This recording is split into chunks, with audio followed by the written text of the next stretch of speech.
di bulan November ini kita mau masuk ke dalam hadirat Tuhan dengan segala ucapan syukur kita, terima kasih kita, dengan sujud sembah kita. Kita nyanyikan sujud dan berterima kasih.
Tuhan Yesus.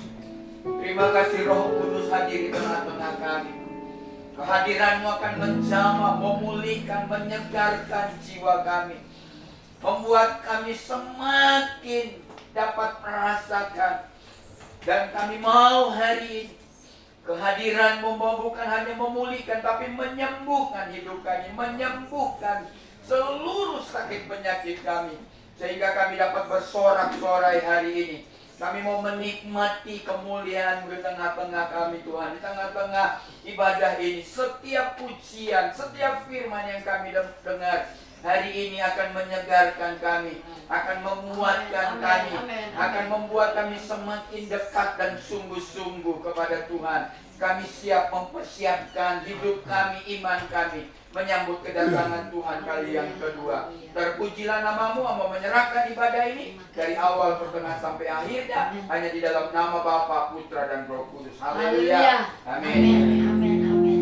Amin. Masih percaya kita kepada Tuhan. Yes. Haleluya. Bukan hanya lewat mulut tetapi hati kita percaya. Yes. Kita mau pujikan lagi. Amin. Hatiku percaya. Haleluya.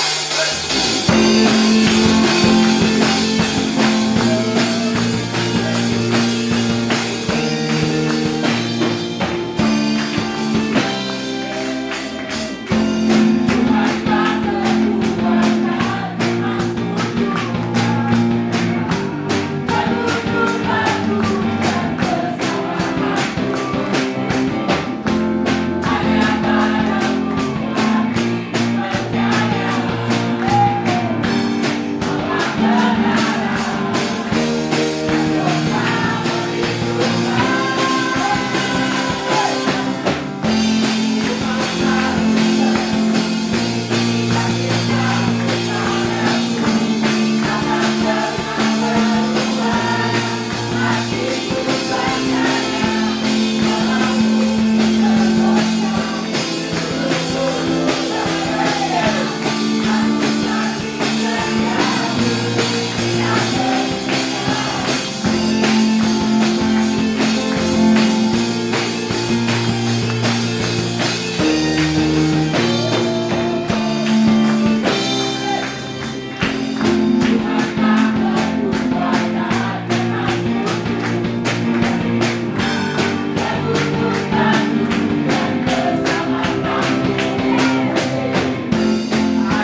nama Yesus. Ya. Amin. Amin. Saya kita berdua. Mari kita berdua berpisah.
Silakan Ibu Bapak untuk duduk.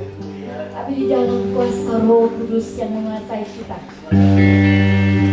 Pada saat ini kita mau masuk datang menyembah Dia.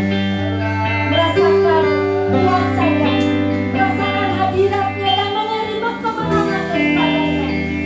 Haleluya.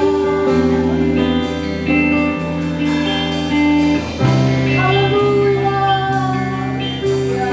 Kami datang menyembah-Mu ya Yesus. Ku menyembah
kita masih berbicara tentang siap sedia, ya.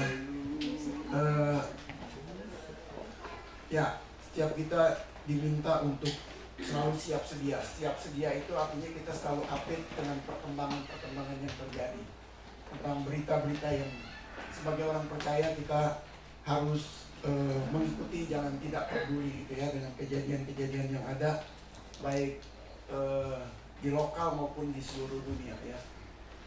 Kita tidak tahu, yang jelas firman Tuhan memang berkata kedatangan Tuhan ini semakin dekat ya. Apakah kita sudah siap untuk menyambut kedatangan Tuhan, atau kita masih terlalu sibuk dengan urusan-urusan kita sendiri? Sebagai orang percaya kita harus selalu berjaga-jaga ya.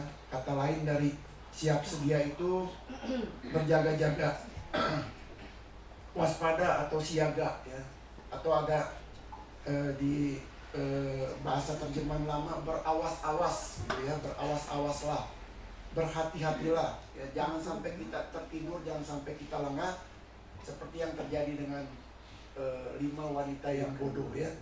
Dia tertidur dan lengah ketika mempelai laki-laki datang, dia dalam keadaan tidak siap karena beritanya atau lampunya tidak ada minyak ya.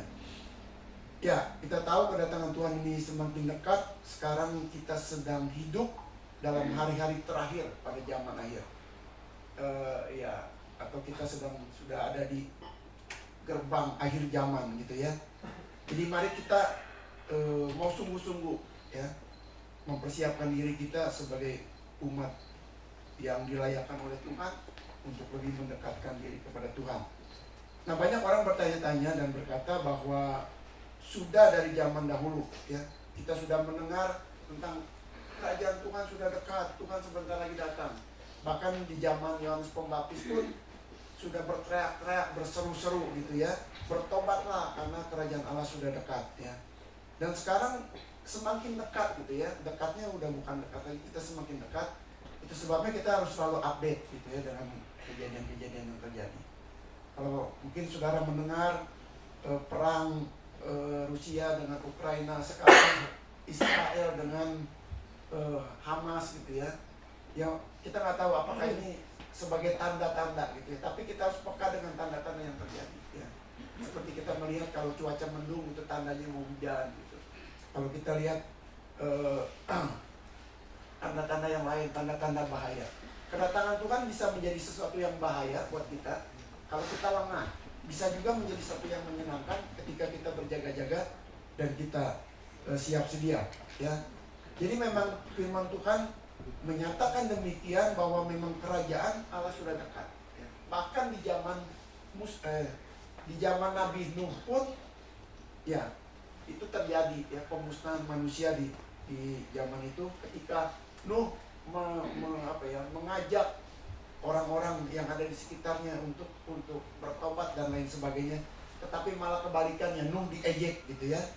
Nuh diejek-ejek, bahkan dikatakan orang gila ya, kenapa mendirikan kapal besar, kapal laut itu di atas gunung ya. Sebab memang dikatakan di dalam Matius 24 ayat 37, sebab sebagaimana halnya pada zaman Nuh, demikian pula halnya kelak pada kedatangan anak manusia. Jadi kedatangan Tuhan itu digambarkan seperti kejadian di zaman Nabi Nuh ya, waktu Allah menghukum dunia ini dengan air bah dan memusnahkan manusia ya. Yang disisakan hanya keluarga Nuh dan sebagian binatang-binatang ya. Itu terjadi kira-kira 3.400 tahun yang lalu ya. Tuhan memerintahkan Nuh untuk membangun bahtera itu sebelum memusnahkan manusia dan hewan di muka bumi ini ya. Jadi orang banyak berkata, wah Nuh gila ya. Masa bikin bahtera, bikin kapal laut itu di atas gunung ya.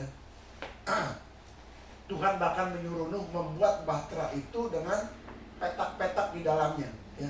Dikatakan 300 hasta panjangnya, 50 hasta lebarnya, dan tingginya itu 30 hasta. Satu hasta itu ukurannya 45 cm ya.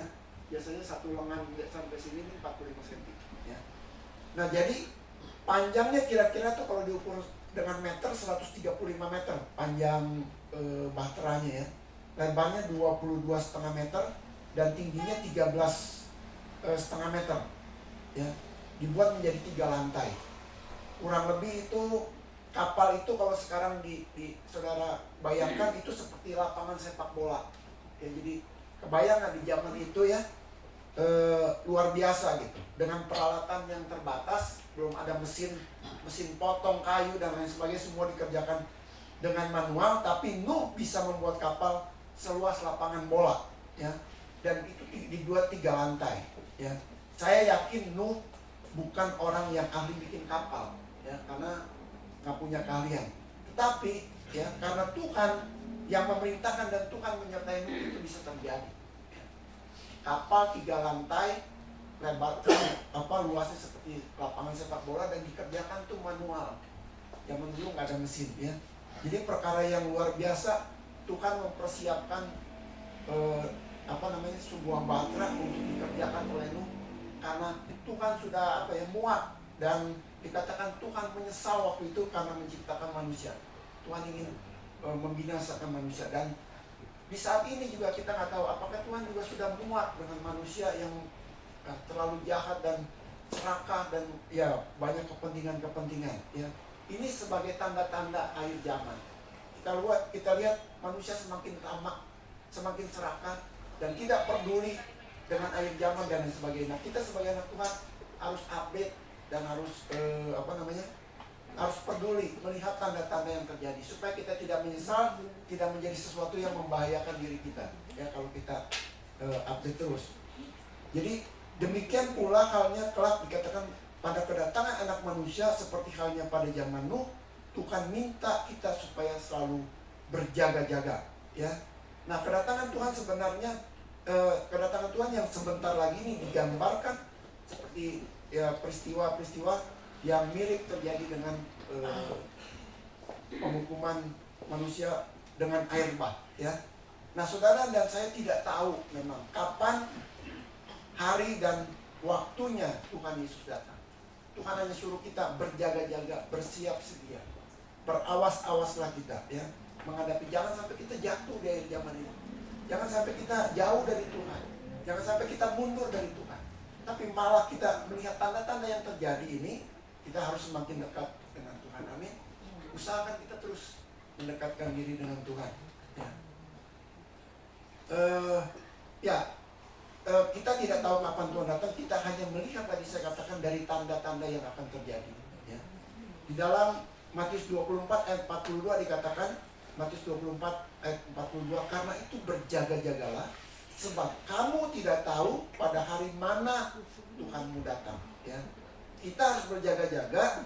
Apa yang kita tangkap ketika Tuhan berkata demikian, berjaga-jaga, bersiap sedia, ya, waspada. Apakah kita berjaga-jaga di depan rumah kita? Ya, bukan itu yang diminta. Bukan kita berjaga-jaga seperti satpam gitu, ya.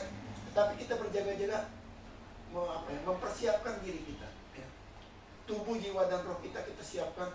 Ketika Tuhan kapanpun datang, kita udah siap, ya. Kalau saudara mau berpergian itu, saudara tahu mau berpergian, yang jemputnya saudara nggak tahu kapan datangnya, tetapi saudara sudah siap, sudah pakaian rapi, sudah siap berangkat gitu, ya. Sudah siap berangkat. Jadi kapanpun dijemput, sudah siap. Nah, Tuhan menjemput kita ada 2, saudara. Yang pertama, sebelum Tuhan datang, saudara udah dipanggil Tuhan. Itu jemputan yang nggak mengalami kita kedatangan Tuhan yang jemputan yang kedua, yaitu nanti kalau kita masih diberi kesempatan berumur panjang melihat Tuhan datang di awan-awan menjemput kita, itu jemputan yang kedua. Nah, saudara, kita nggak tahu kita dijemput jemputan yang pertama atau jemputan yang kedua. Jemputan yang pertama artinya kita dipanggil mendahului orang-orang yang lain, ya, mendahului orang-orang yang lain. Kita nggak tahu kita ya besok atau bulan depan kita dipanggil Tuhan, kita nggak tahu juga. Yang penting Tuhan suruh kita berjaga-jaga, siap sedia, ya. Kapanpun kita dipanggil, kita sudah siap untuk menghadap kepada Tuhan, ya. Nah, firman Tuhan hari ini mau mengajar kita. Di sini saya mencatat ada 4 hal, mudah-mudahan waktunya keburu, ya. Mengenai berjaga-jaga atau menanti-nantikan kedatangan Tuhan yang kedua kali, ya. Yang pertama adalah jangan tertidur, ya. Nah banyak orang Kristen di zaman ini tertidur gitu ya, tertidur rohaninya. Ya mungkin orangnya semangat bersukacita tapi rohaninya tidak semangat. Dikatakan di 1 Tesalonika 5 ayat 4 sampai 6, tetapi kamu saudara-saudara, kamu tidak hidup di dalam kegelapan, sehingga hari itu tiba-tiba mendatangi kamu seperti pencuri. Karena kamu semua adalah anak-anak terang dan anak-anak siang. Kita bukanlah orang-orang malam atau orang-orang kegelapan. Sebab itu baiklah jangan kita tidur, jangan kita tertidur seperti orang-orang lain, tetapi berjaga-jagalah dan sadar. Kita diminta selalu sadar, selalu update tentang perkembangan-perkembangan yang terjadi baik di sekitar kita ya, di Bandung, di Indonesia, di luar negeri. Kita harus perhatikan, jangan menjadi orang yang cuek sehingga kita tidak tahu ada tanda-tanda bahaya yang akan menyerang ke dalam kehidupan kita ya. Nah, jadi arti pertama tentang berjaga-jaga adalah jangan tertidur ya. Dikatakan kamu tidak hidup di dalam kegelapan ya. Kita yang menantikan Tuhan, kita harus terus menantikan firman Tuhan. Jangan berbuat dosa, jangan melawan perintah-perintah Tuhan ya. Kita mau belajar taat. Kelihatannya memang sederhana, tetapi coba kita periksa diri kita ya. Apakah kita sudah mentaati firman Tuhan atau kita seringkali menerobos ya, atau melanggar perintah Tuhan. Jadi introspeksi, apakah kita sudah benar ya di hadapan Tuhan. Mari kita perbaiki terus ya, kita perbarui terus hidup kita, kita update terus hidup kita supaya kita semakin melihat kepekaan kita terhadap Tuhan. Apakah kita sudah layak di hadapan Tuhan ya, terutama tentang perkara-perkara dosa ya. Jangan pernah berkata pelanggaran kecil, dosa kecil, nggak apa-apa, Tuhan maklum ya. Di hadapan Tuhan kecil, sedang, besar sekali itu sama saja ya dosa yang kita lakukan ya. Jangan pernah kompromi dengan dosa, berkata dosa kecil ya. Tidak apa-apa berbuat kesalahan sekali, nanti tidak berbuat lagi ya. Itu adalah jebakan iblis yang membuat kita terus terjerumus semakin dalam. Nah, Tuhan minta kalau kita mau sungguh-sungguh mempersiapkan kedatangan Tuhan Yesus yang kedua kali, mari kita tidak boleh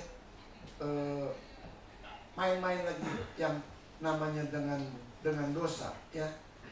Nah, Roma 13 ayat 11 dan 12 mengatakan, hal ini harus kamu lakukan karena kamu mengetahui keadaan waktu sekarang, yaitu bahwa saatnya telah tiba bagi kamu untuk bangun dari tidur.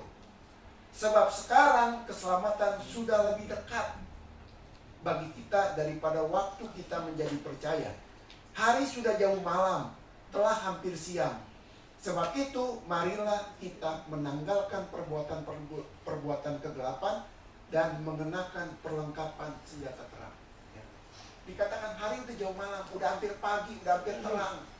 Berarti artinya kedatangan Tuhan ini udah semakin dekat dibanding waktu kita baru menjadi orang-orang percaya. Ini udah dekat sekali gitu. Jadi jangan pernah dekat-dekat, dari dulu juga ngomong dekat-dekat tapi Tuhan gak datang-datang. Ini nanti menjadi sesuatu bahaya kalau kita menganggap remeh tentang tanda-tanda kedatangan Tuhan ya. Jadi kenapa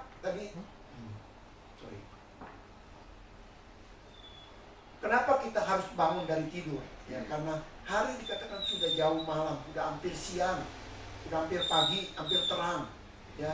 Mungkin udah sekitar kalau ini jam 4, jam 5 gitu ya, setengah 6 tuh ya udah mulai terang gitu ya, kegelapan udah tidak ada. Nah, kita ini udah ada di antara gelap dan terang. Sekarang mungkin kita masih ada di dalam kegelapan yang hampir menuju kepada terang. Udah jadi katakan sudah jauh malam. Kita bersyukur kita mendapatkan kasih karunia Tuhan untuk kita beroleh keselamatan dikatakan. Ya, apakah kita bisa mengakhiri pertandingan dengan baik untuk menjaga keselamatan ini, memelihara keselamatan ini? Di akhir zaman banyak contoh anak-anak Tuhan yang berguguran, entah karena masalah ekonomi, masalah pekerjaan, pasangan hidup, keluarga dan lain sebagainya. Berapa banyak keluarga Kristen juga yang keluarganya hancur, ya. Bahkan keluarga hamba-hamba Tuhan Bahkan ada hamba Tuhan yang dipenjara dan lain sebagainya, ya, karena melakukan dosa-dosa yang tidak berkenan di hadapan Tuhan, ya. Ya, kita bersyukur ketika kita memberikan perintah untuk kita harus bangun dari tidur, ya. Kita harus apa ya? Mendorong diri kita untuk saya harus bangun, saya harus bangun. Walaupun keadaan mungkin ngantuk, lelah, saya harus bangun, gitu, ya. Memang hidup di dunia ini melelahkan, saudara. Terlalu banyak persoalan-persoalan hidup silih berganti. Yang satu baru selesai, datang lagi persoalan yang lain. Satu selesai, datang lagi, ya. Melelahkan. Tetapi bukan berarti kita harus apa ya? Diam, dikalahkan dengan kelelahan dan persoalan-persoalan itu. Kita harus bangun melawan gitu kelemahan-kelemahan atau masalah-masalah yang datang menerpa kita, ya. Ya, Tuhan menyuruh kita bangun, bukan bangun tidak melakukan apa-apa, ya. Ketika Tuhan memerintahkan kepada kita untuk kita bangun dari tidur, Tuhan juga memberi solusinya kepada kita, yang memberi jalan keluar untuk kita dapat melewati itu. Roma 13 ayat 12 mengatakan, hari sudah jauh malam, telah hampir siang, sebab itu marilah kita menanggalkan perbuatan-perbuatan kegelapan dan mengenakan perlengkapan senjata Allah. Tuhan kasih perlengkapannya, gitu, ya. Untuk menanggalkan perbuatan-perbuatan kegelapan itu tidak mudah, tidak bisa dilepas begitu saja, tetapi harus ada senjata perlengkapan yang dikatakan senjata terang, ya. Kita bersyukur kita akan masuk dalam peperangan rohani bersama Tuhan Yesus yang menyertai kita, memperlengkapi kita dengan senjata-senjata terang, ya. Seperti yang dikatakan di dalam Efesus 6 ayat 14-16. Jadi berdirilah tegap, berikat pinggangkan kebenaran dan berbaju jirahkan keadilan, kakimu berkasutkan kerelahan untuk memberitakan Injil damai sejahtera dalam segala keadaan. Pergunakanlah perisai iman, sebab dengan perisai itu kamu akan dapat memadamkan semua panah api dari si jahat. Dan terimalah ketopong keselamatan dan pedang roh yang yaitu firman Allah. Kita dikasih semua perlengkapan senjata Allah, dari ujung rambut sampai ujung kaki kita, ya, untuk menanggalkan perbuatan-perbuatan gelap dan mengalahkan. Ketika kita kita diserang, kita dikasih baju jirah. Dan kita juga tidak hanya diserang, tetapi kita juga bisa menyerang karena kita dikasih pedang roh yaitu firman Allah. Makanya saudara, jangan saudara tidak tahu tentang firman Allah. Saudara harus belajar terus tentang firman Allah, pahami apa yang Tuhan inginkan untuk kita melakukannya, ya, supaya kita menjadi orang-orang yang kuat ketika kita diserang, dan kita juga bisa menyerang kuasa-kuasa kegelapan, ya. Jadi ingat, musuh-musuh kita itu bukan darah dan daging, bukan hanya mengalahkan keinginan daging, ya, tetapi pemerintah dikatakan, penghulu dunia, roh-roh jahat di udara yang ingin menghancurkan kehidupan orang-orang percaya, ingin membinasakan orang-orang percaya. Kalau bisa semua orang percaya masuk neraka, tidak ada yang masuk surga. Itu keinginan iblis. Dan saudara harus punya perlengkapan senjata ini. Kalau saudara tidak punya, artinya kita ketika Tuhan datang, kita tidak siap untuk ada bersama-sama Tuhan di dalam surga, ya.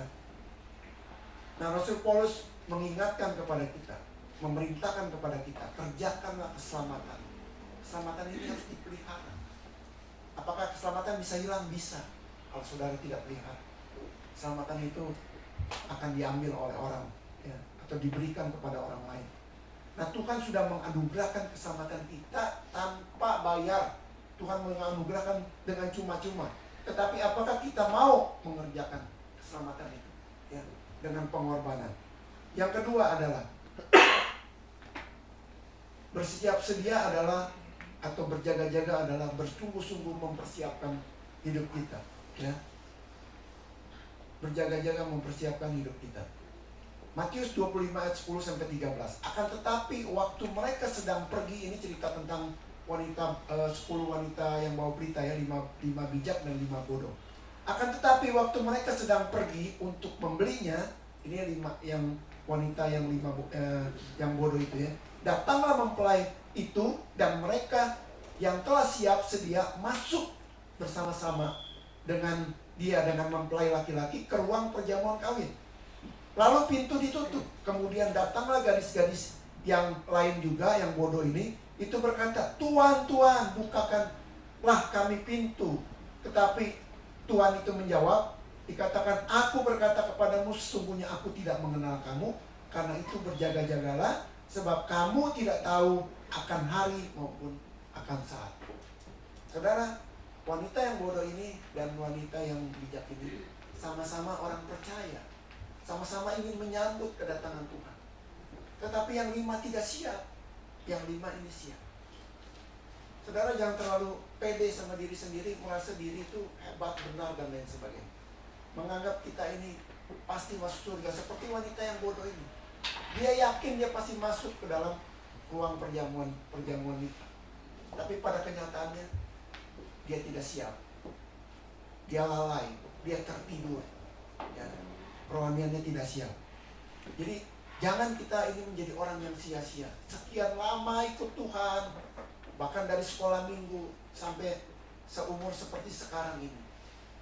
Apakah itu kepercayaan kita menjadi sia-sia? Pada akhirnya kita ditutup pintunya dan Tuhan bilang, "Aku tidak mengenal kamu." Ini hal yang berbahaya dan menyedihkan bagi saudara-saudara yang sudah mengikut Tuhan berpuluh-puluh tahun.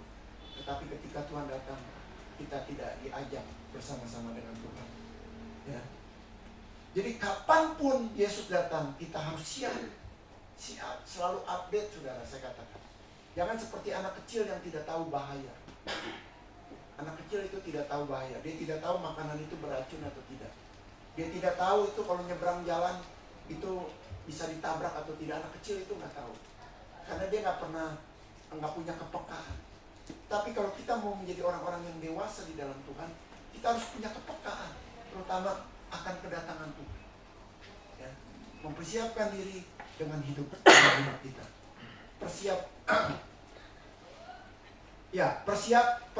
Persiapan tadi pernikahan itu tidaklah sederhana kalau kita sedang yang menjadi tamunya, ya. Tetapi segala sesuatunya dipersiapkan dengan baik, khususnya pengantin wanitanya. Mempersiapkan mulai dari, ya, saudara tahu ya, kalau orang mau menikah itu yang lebih sibuk biasanya yang mempelai wanitanya itu mempersiapkan diri. Dia harus pikirkan bajunya seperti apa, make upnya bagaimana, ya. Banyak sekali untuk mempelai wanitanya. Tapi untuk mempelai laki-laki sederhana saja, hanya cukup siapkan jas, gitu ya. Tapi kalau wanita, ya mungkin saudara-saudara sebagai wanita yang sudah pernah menikah, itu kalau hari-hari mau menikah, salonnya jam berapa, saudara? Ada yang jam 10 siang? Nggak ada. Pasti pagi, jam 4 pagi, jam 3 pagi udah harus ke salon. Karena make upnya lama sekali. Kalau yang cowok mah santai-santai aja. Tinggal pakai minyak rambut, pakai bedak tipis, pakai jas, udah beres. Gitu. Tapi wanitanya, nah, kita digambarkan ini orang-orang percaya sebagai mempelai wanita. Banyak yang harus dipersiapkan untuk menyambut mempelai laki-laki, yaitu Tuhan Yesus. Ya, jadi demikian untuk kita menjadi mempelai wanita Kristus itu kita harus mempersiapkan seluruh keberadaan kita, pikiran, keinginan, perasaan, semua kita siapkan untuk menjadi serupa dengan Kristus, sesuai dengan keinginan Kristus.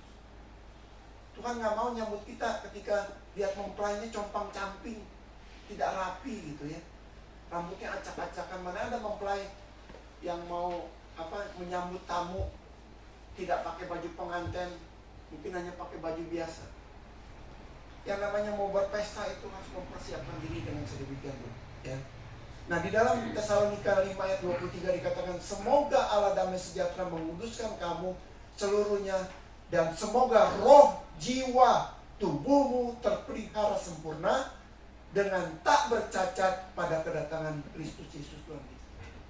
Jadi waktu mempelai laki-laki datang ke dunia ini menyambut mempelai wanitanya, dia tidak mau lihat mempelai wanitanya itu bercacat. Ada, ya, mungkin di pipinya ada hitam-hitam, ada corengan, bajunya sobek, atau yang lain-lainnya tidak nampak baik. Tuhan mau lihat mempelai wanitanya sempurna, tidak bercacat. Itu bukan hanya tubuhnya tapi roh dan jiwanya, ya. Jadi setiap anak Tuhan dalam mempersiapkan hidupnya menantikan kedatangan Tuhan harus mempersiapkan tubuh, jiwa, dan rohnya dengan seimbang. Bukan hanya rohnya yang diurusin tapi tubuhnya enggak. Bukan hanya jiwanya yang diurusin tapi rohnya tidak. Harus ada keseimbangan tiga itu, ya. Di dalam jiwa itu ada keinginan, ada perasaan, ada satu lagi apa? Perasaan dan tubuh, ya. Jadi keinginan kita harus kita jaga. Jangan pengen keinginan itu dipaksakan, memaksakan kehendak. Perasaan itu harus dijaga. Perasaan, keinginan dan pikiran juga harus dijaga. Iblis biasanya masuk tuh bukan melalui perasaan dan kehendak, tetapi melalui pikiran dulu. Ketika orang pikiran sesat, itu seluruh tubuhnya menjadi sesat, salah jalan, ya. Jadi mempersiapkan rohani diisi dengan firman, dengan doa dan ibadah. Itu rohani saudara harus diisi dengan isi dengan firman, isi dengan doa, isi dengan ibadah. Ibadah yang setia, baca firman yang rutin, berdoa setiap hari, ya. Dulu ada lagu anak-anak, nggak tahu sekarang masih dinyanyikan atau tidak, ya. Baca kitab suci, doa tiap hari, doa tiap hari, doa tiap hari. Itu lagu sekolah minggu. Anak tadi kecil udah diajar. Kalau kita mau bertumbuh, baca kitab suci tiap hari, doa tiap hari, beribadah setiap minggu, ya. Jangan terlalu sibuk dengan kepentingan diri sendiri, sibuk dengan keinginan daging, main ke sana ke sini, nggak ada habisnya saudara yang namanya main, ya. Terus saja kita harus membatasi diri kita untuk terus bertumbuh di dalam Tuhan, ya. Menjaga jiwa itu pikiran, perasaan dan keinginan. Menjaga pikiran itu jangan negatif, jangan baper, ya. Kontrol pikiran kita. Keinginan jangan kita paksakan. Ketika keinginan kita tidak tercapai, tidak apa-apa. Bisa ada keinginan yang lain. Mungkin memang Tuhan tidak menghendaki. Menjaga tubuh, artinya makan yang teratur, jangan makan makanan sembarangan. Banyak orang, ya, nggak pintar mengatur kesehatannya. Dia mungkin pintar secara intelektual, ya. Berapa banyak dokter-dokter yang mati muda, saudara, tidak bisa menjaga kesehatannya. Dia memberi kesehatan kepada pasien-pasien, tapi dia sendiri tidak bisa menjaga kesehatannya. Banyak, ya, dokter-dokter mati muda, ya, karena pola hidupnya tidak teratur, ya.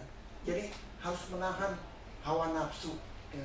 Nah, Tuhan menginginkan pada waktu kedatangan yang kedua kali, roh, jiwa dan tubuh kita terpelihara sempurna, ditambahin lagi tidak bercacat. Ini bukan permintaan yang aneh-aneh Tuhan, tetapi Tuhan minta ini pasti kita bisa lakukan ketika kita bisa melakukan tadi, mempersiapkan diri kita. Baca firman, berdoa, menjaga diri, menjaga perasaan, menjaga pikiran, menjaga seluruh kehidupan kita. Kita jaga, jangan sampai terkontaminasi dengan hal-hal yang negatif dari luar. Nah, kalau kita lihat di dalam kisah mengenai 5 gadis yang bijak dan bodoh di dalam Matius tadi yang kita baca, dikatakan tetapi karena mempelai itu lama tidak datang juga, mengantuklah, tertidurlah mereka semua itu, ya. Mereka tertidur, mengantuklah, ya. Nah, saudara, gadis-gadis yang bodoh itu mengantuk, mereka ada di pinggir di pinggir jurang. Mereka mengantuk itu pasti orang yang mengantuk tidak sadar, ya. Itulah gaya hidup yang sembarangan, pergaulan yang bebas, pergaulan yang rusak, ya, dan tidak memilih pergaulan yang baik, tidak bisa membatasi diri. Perhatikan anak-anak muda, ya. Pergaulan sekarang semakin bebas. Jaga kekudusanmu, jaga hidupmu, ya. Di dalam bergaul, ya, dengan lawan jenis, sesama jenis, ya. Jauhkan dari hal-hal narkoba dan lain sebagainya. Karena godaan itu ada di sekitar kita, dekat sekali. Kalau kita tidak peka, kita akan terseret oleh arus-arus dunia yang semakin jahat. Ya, kejahatan ada di sekeliling kita. Jadi tertidur itu membuat kita tidak sadar melakukan hal-hal yang tidak baik, ya. Yang kita pikir itu baik-baik saja, ternyata kita sudah jauh, bahkan ada di pinggir jurang. Nah, hal ini banyak terjadi bagi anak-anak Tuhan yang hari-hari ini suka bermain-main dengan dosa, ya. Jadi ini adalah sebuah peringatan, mari jangan kita tertidur, jangan mengantuk, ya. Apalagi kalau lagi dengar firman Tuhan, jangan mengantuk. Perhatikan baik-baik. Kalau kita tidak sadar, kita akan jatuh, kita akan tertinggal, pintu akan ditutup oleh Tuhan. Dan ketika kita teriak-teriak, Tuhan, Tuhan, bukakan pintu, kata Tuhan, aku tidak mengenal engkau, ya. Jadi apa bedanya gadis bijak dan gadis bodoh? Semua bawa berita, artinya semua adalah anak-anak terang, anak-anak Tuhan, sama-sama ke gereja, sama-sama ya beribadah, ya, yang sudah percaya Yesus. Tapi bedanya yang 5 bodoh itu tidak membawa minyak dalam buli-buli. Minyak adalah gambaran Roh Kudus. Kita yang percaya kepada Tuhan, percaya akan seluruh firman Tuhan, dari Kejadian sampai Wahyu kita percaya.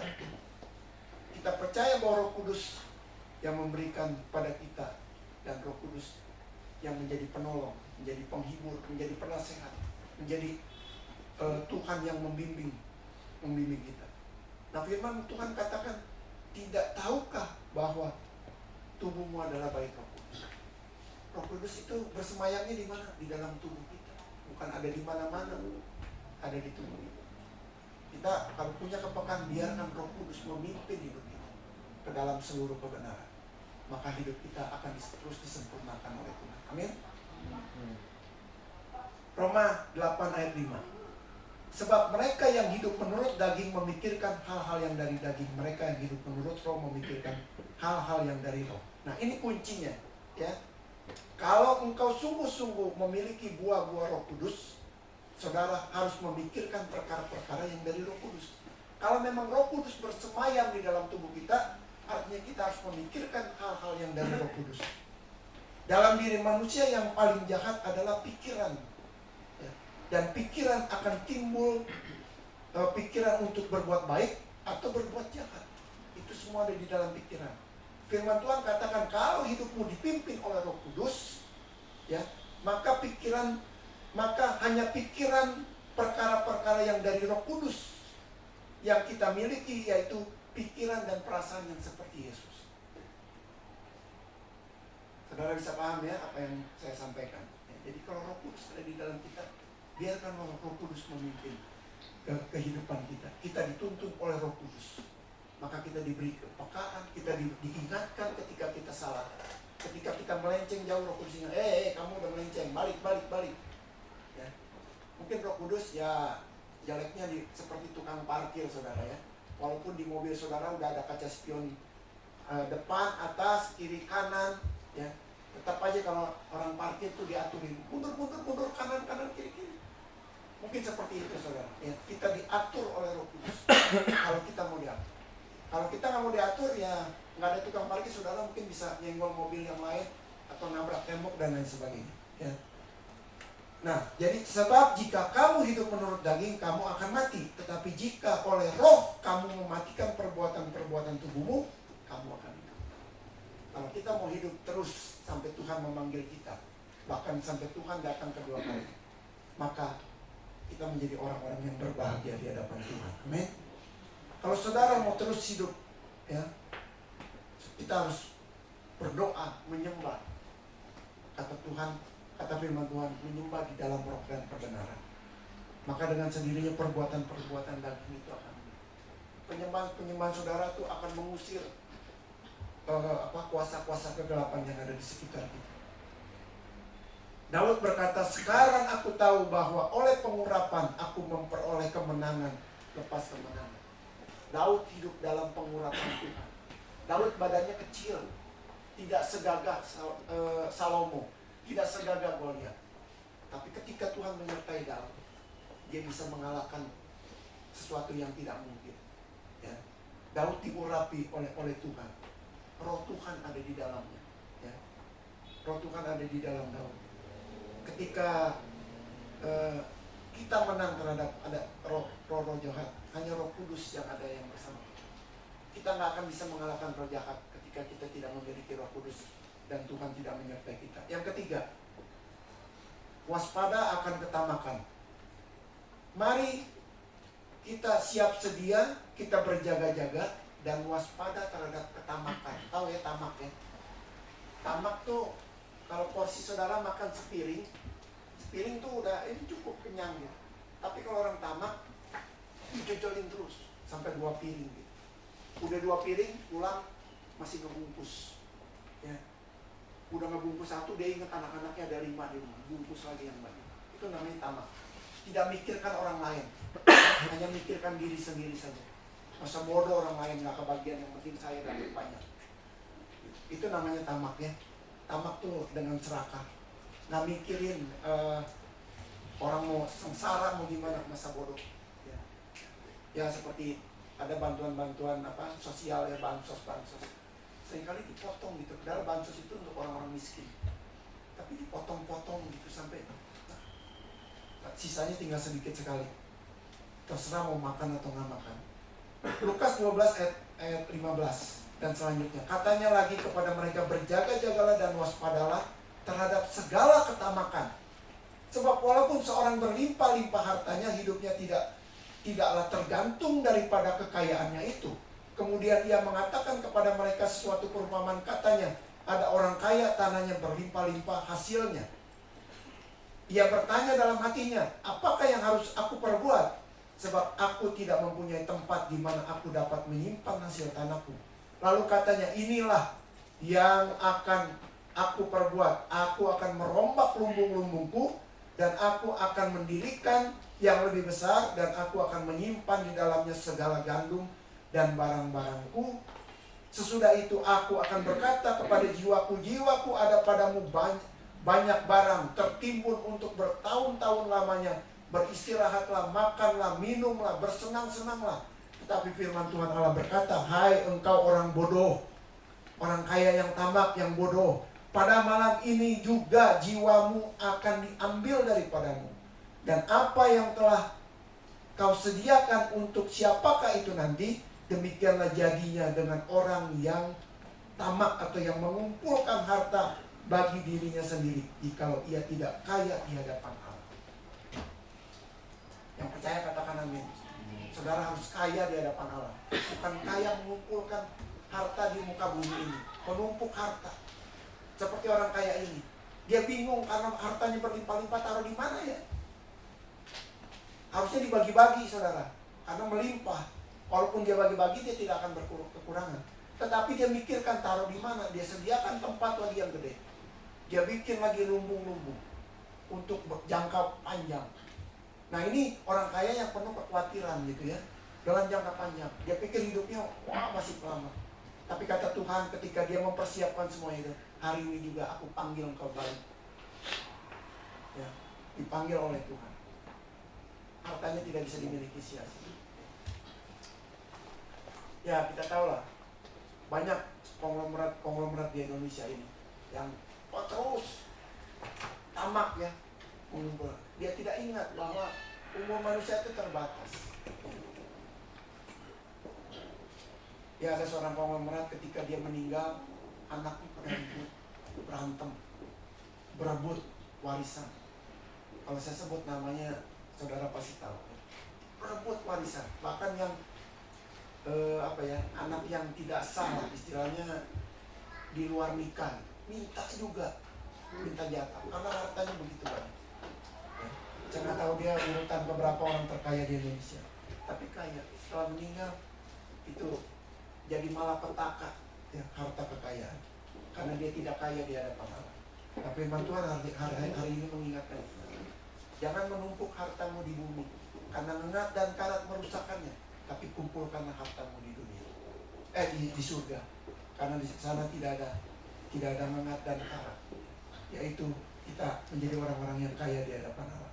Nah sebagai anak-anak Tuhan sedang menanti-nantikan kedatangan Tuhan yang kedua kali, kita diperingatkan untuk selalu waspada, berjaga-jaga kepada ketamakan. Ketamakan itu adalah orang yang berpikir bahwa hanya duit yang menjadi segala-galanya. Hanya harta benda, kemewahan yang menjadi segala-galanya. Ya, mobil mewah, rumah mewah, pakaian mewah. Ya, yang segala baju yang mewah, tas-tas yang mewah yang dipamer-pamerkan. Ya, beberapa bulan yang lalu kita ingat ya, ada orang pamer-pamer flexing istilahnya ya, pamer tas yang harganya ratusan juta. Ya, akhirnya ujung-ujungnya dijemput sama KPK karena nggak jelas hasilnya sebagai pejabat bisa kaya itu dari mana ya. Akhirnya seorang anak muda menganiaya ya, seorang ormas juga ya, berujung panjang sampai ke bapak-bapak ini semua kena. Saudara, tidak ada gunanya kita memperkaya, menumpuk harta di bumi ini.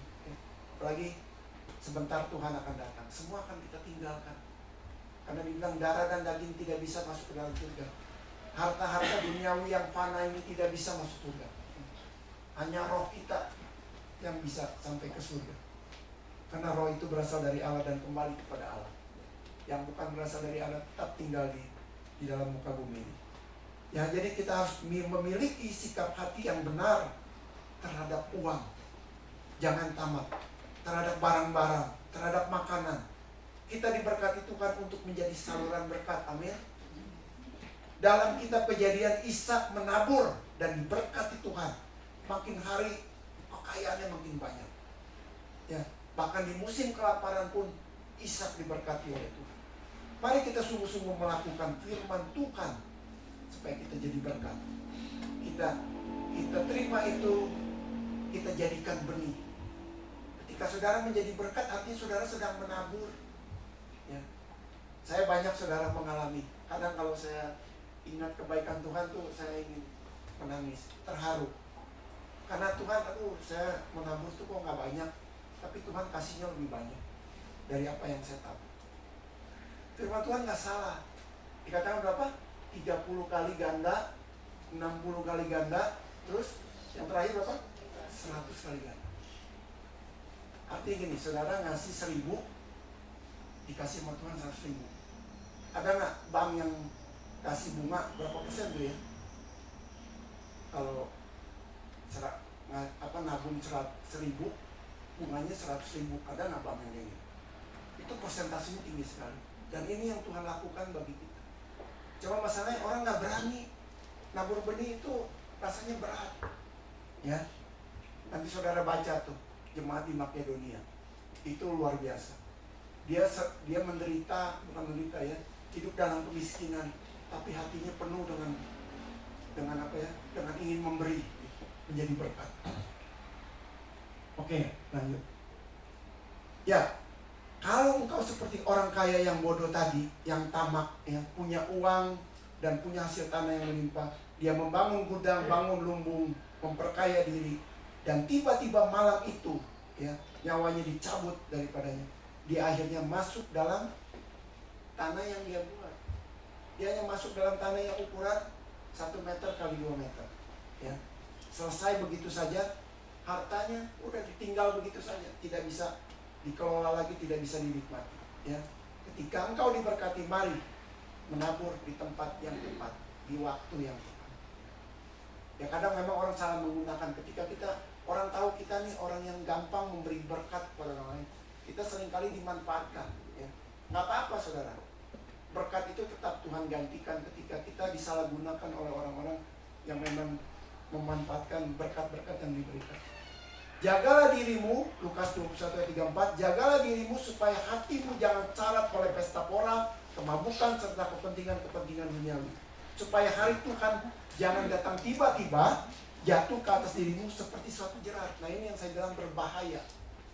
Kalau kita terlalu terlena ya dengan pesta pora, kemabukan, kepentingan-kepentingan duniawi, ya, terlalu sibuk dengan bisnis, nggak ingat Tuhan, tiba-tiba dikatakan hari Tuhan datang tiba-tiba menjemput. Itu saudara terkaget-kaget. Wah, kok istri saya hilang, kok anak saya hilang, udah diangkat, saudara tertinggal. Ya. Karena nggak sadar, terlalu sibuk dengan diri sendiri. nggak peduli dengan kerohanian, tidak siap, tidak berjaga-jaga. Ya, jadi kita boleh makan enak, tetapi harus berjaga-jaga. Jangan sampai salah menggunakan uang kita untuk hal-hal yang tidak baik. Ya. Yang terakhir, waspada terhadap ajaran sesat. Ya, kita harus berjaga-jaga terhadap ajaran sesat. Matius 7 ayat 15. Waspadalah terhadap nabi-nabi palsu yang datang kepadamu dengan menyamar seperti domba, tetapi sesungguhnya mereka adalah serigala yang buas. Dari buahnya lah kamu akan mengenal mereka. Dapatkah orang memetik buah anggur dari semak duri, atau buah ara dari rumput duri? Demikianlah seperti pohon yang baik menghasilkan buah yang baik, sedang pohon yang tidak baik menghasilkan buah yang tidak baik. Tidak mungkin pohon yang baik menghasilkan buah yang tidak baik, ataupun pohon yang tidak baik itu menghasilkan buah yang baik. Hati-hati dengan pengajaran sesat. Saudara, pengajaran sesat ini bukan gak ada pengikutnya ribuan. Di Jakarta ada ajaran baru bulan-bulan lalu lah, ribut lagi itu tentang pengajaran sesat. Seorang intelektual, ya, pendeta terkenal di Indonesia mengatakan Yesus itu bukan Tuhan. Mengerikan gak ya? Ini ajaran yang baru. Yesus itu bukan Tuhan. Dan semua hamba-hamba Tuhan ribut supaya jemaatnya tidak terpengaruh dengan apa yang disampaikan, karena ada di medsos, ada di YouTube dan lain sebagainya. Ini ajaran sesat akhir zaman. Akan ada nabi-nabi palsu, akan ada mesias-mesias palsu. Ya, jadi hari-hari ini banyak ajaran yang kelihatannya benar, sama-sama ibadahnya serupa dengan kita, tapi isinya sesat. Ya. Kelihatannya benar, sesuai dengan firman Tuhan, tetapi kalau diikuti, diperhatikan, macam-macam. Bahkan ada orang khotbah di atas apa? Mimbar, ujung-ujungnya apa? MLM. Ngajak jemaatnya untuk berbisnis. Nah ini saudara, hati-hati. Ya. Bermacam-macam sekarang, aneh-aneh di ya banyak nih ya. Itu sebabnya kita jangan mengandalkan manusia. Terus hati kita, pikiran kita harus terarah kepada Tuhan, jangan kepada manusia. Mau disebut siapapun, mau disebut hamba Tuhan itu seperti rasul, seperti nabi, tapi hati kita tetap kepada Tuhan, karena manusia itu punya keterbatasan. Ya. Yeremia bilang, terkutuklah orang yang mengandalkan manusia. Sebagai penutup saudara, berjaga-jagalah, jangan tertidur. Jangan hidup dalam kegelapan, jangan hidup dalam dosa. Dan jangan melawan perintah-perintah Tuhan. Kalau kita sebagai anak-anak Tuhan bermain-main dengan dosa, maka kita akan ada celah. Kuasa jahat bisa tembus menjadikan kita bulan-bulanan. Yang kedua, sungguh-sungguh mempersiapkan diri. Ya. Banyak berdoa, banyak menyembah, ya. Banyak baca firman dan bersyukur kepada Tuhan. Yang berikutnya, berjaga-jaga terhadap materi, terhadap uang saudara. Jangan disalahgunakan. Saudara, uang banyak, hati-hati gunakan. Makin banyak uang, keinginan itu makin terdorong untuk melakukan hal-hal yang bisa negatif kalau kita tidak bisa ngatur. Yang terakhir, waspada terhadap ajaran-ajaran sesat. Bila saudara bertemu dengan mereka, maksudnya orang-orang yang pengajar-pengajar sesat, dan disodorkan ajaran-ajaran yang tidak baik, katakan kepada mereka, aku hanya mau mengandalkan Allah yang namanya Tuhan Yesus Kristus. Aku tidak mau mengandalkan. Amin. Amin. Mari kita berdoa. Bapa kami yang di surga, mengucap syukur dan terima kasih untuk kebenaran yang kami dengar hari ini. Kami mau belajar untuk kami berjaga-jaga, punya kepekaan, bersiap sedia menghadapi kedatangan Tuhan yang kedua kali. Kami tahu sangat singkat dan sangat dekat. Biarlah kami punya kepekaan terhadap tanda-tanda yang terjadi di dunia ini, sehingga kami tidak lalai, tidak lengah, kami tidak tertidur, tapi kami terus melihat, kami terus lihat update-update yang terjadi Tuhan. Pembaruan-pembaruan, berita-berita yang baru, yang meyakinkan kami bahwa Tuhan itu, kedatangan Tuhan itu semakin dekat. Terpujilah nama Tuhan, biarlah Roh Kudus terus membimbing kami, sehingga kami semakin disempurnakan di dalam kasih-Mu, disempurnakan di dalam kebenaran. Terpujilah nama Tuhan. Di dalam nama Yesus kami berdoa dan mengucap syukur. Haleluya. Amin. Terima kasih. Mari kita berdiri bersama.